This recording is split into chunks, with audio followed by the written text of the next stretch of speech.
ran across an interesting article in the RC Radiation, or the RC News.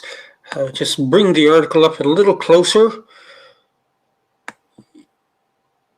Here, RC Wireless News, pardon me.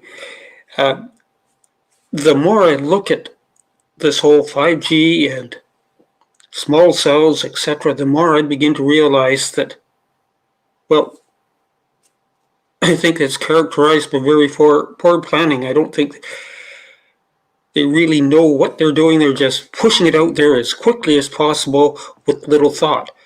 Now, we'll take a little bit of a closer look at this article, which raises one very important aspect of the whole discussion. That is powering small cells the greatest densification challenge. Well, it certainly is. This article, when you go through it, it raises one very important issue, that each one of those small cells will require electrical power going to them.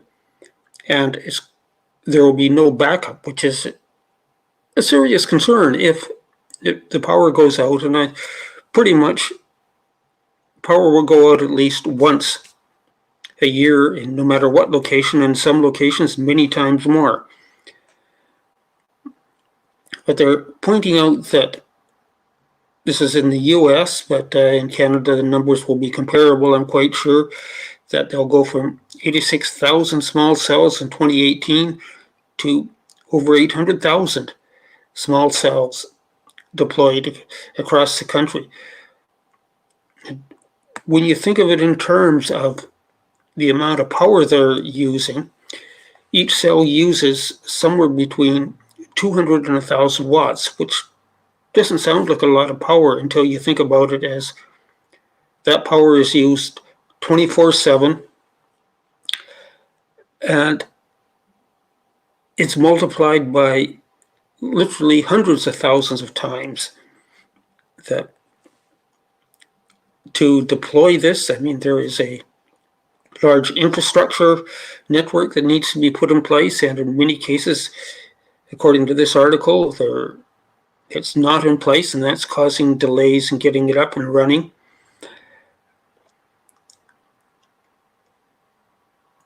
And then, of course, there's the cost of wiring each one of these in. Now, many times, much of the cost will be carried not by the telcos, they'll carry it a little bit, but it will be carried by the utility, or more correctly, the customers of the utility. And I frankly don't feel I should have to pay for a telco's grid. If they want to put one in, they should put it in and charge their customers accordingly. I don't use them, so it won't cost me. This way, they've found a way to make me pay for, or part of a subsidy for their network. Now, as we scroll down a little further, it discusses more and more that, well, they're estimating that 4,000 terawatt hours in the States will be used to power the system, which does start getting up there in the amount of power. And you have to remember, all power ultimately has a greenhouse gas cost. And that greenhouse gas cost is, even if it's a wind turbines or solar, seen numbers on the carbon cost of creating solar panels, which is quite high, and there's going to be quite a pollution problem. I gather these panels have a lifespan of roughly, at the best, the optimistic 50 years, and there will have to be a whole recycling program set up to start recycling these solar panels. I still think going solar is a good way to go if you can, but you have to remember there is a cost. Hydroelectric dams, there is a tremendous cost when you stop and think about how much diesel fuel is burned, literally millions of liters of diesel fuel to build a large hydroelectric dam. And there's more costs such as methane gas released from the reservoir, and it can go on and on. We don't think about it, but there's a lot of concrete used in even earth-filled dams for the powerhouse, the penstocks, etc.